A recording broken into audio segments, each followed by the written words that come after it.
Ajang kompetisi internasional Prototon kembali diselenggarakan di Binus University at Bekasi untuk kesekian kalinya. Prototon yang diselenggarakan setiap tahunnya ini merupakan ajang perlombaan di mana peserta harus menyelesaikan prototyping aplikasi yang dikerjakan hanya dengan waktu 12 jam saja. Pada tahun ini, Prototon diikuti oleh sebanyak 400 peserta dari 9 negara. Deputy Head of Business Information Technology Nuril Kusumawardani mengatakan bahwa pada tahun ini peserta harus dapat menciptakan aplikasi yang dapat bermanfaat untuk penyandang disabilitas. Untuk Prototon tahun ini memang sedikit banyak berbedanya, memang karena kita biasanya mengusung tema yang berbeda-beda di setiap tahunnya. Tapi tahun ini kita fokus pada disabilitas, pada mahasiswa dengan disabilitas, dan fokusnya adalah membuat aplikasi education technology for student with disability. Jadi itu yang membuat tema tahun ini tuh menjadi lebih unik dibandingkan tahun-tahun sebelumnya dan lebih challenge bagi peserta. Pada babak akhir ini, para finalis harus dapat menciptakan prototyping aplikasi yang dapat diimplementasikan untuk penyandang disabilitas.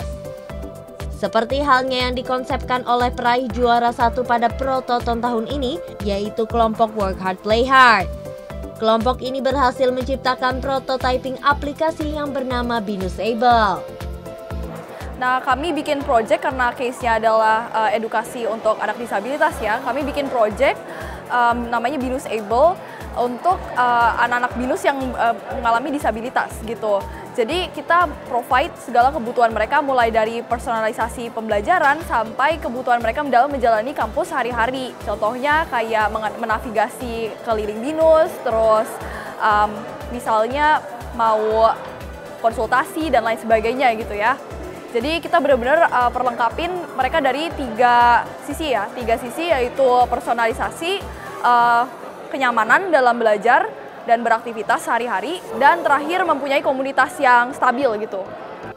Vice Rector Student Affairs Dr. Insinyur Yohanes Kurniawan mengaku puas dengan hasil karya peserta lomba lantaran prototyping tersebut dapat diimplementasikan pada aktivitas sehari-hari. Prototon tahun ini 2024 menghasilkan banyak sekali ya karya-karya dari mahasiswa, baik dari BINUS maupun yang luar BINUS ya. Luar biasa, banyak partisipan internasional juga menghasilkan karya-karya luar biasa yang berkaitan dengan bagaimana support inklusivitas, bagaimana support terhadap student-student dengan memiliki keterbatasan, memiliki kebutuhan khusus.